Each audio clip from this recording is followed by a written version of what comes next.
Hi, welcome back. So, year 10 this week have done a lesson on the meaning of life.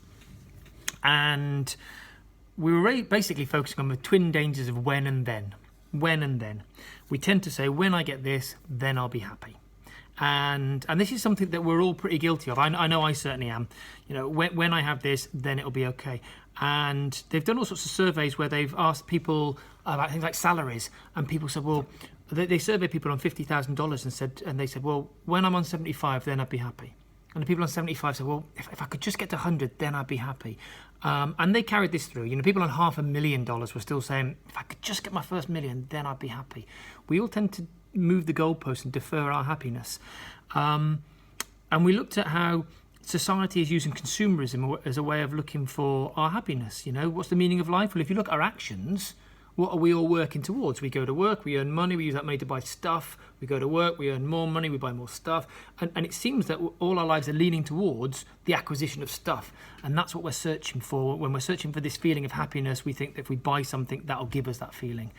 And we wanted to kind of bust that myth a little bit.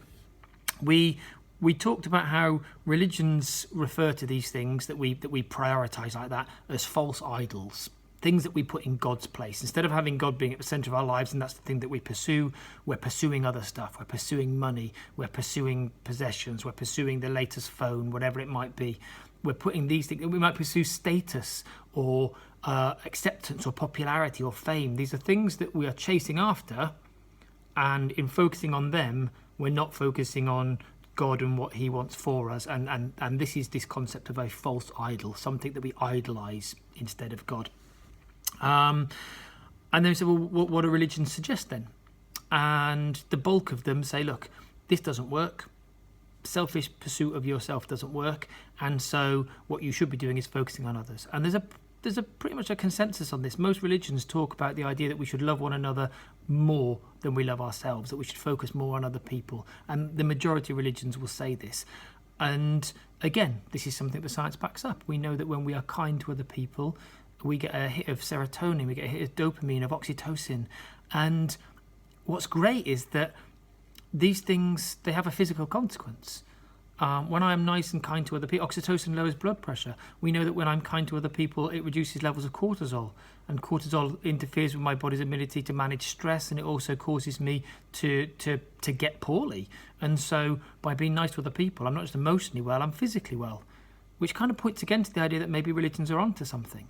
This isn't about necessarily co-opting people into following a particular faith, but it's not dismissing their teachings as being useless.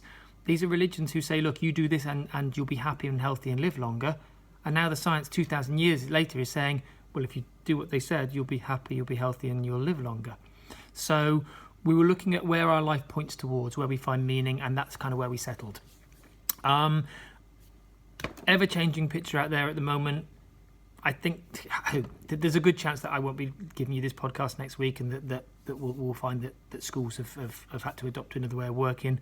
If that is the case, then please be safe out there, everyone, and I will speak to you again when I can.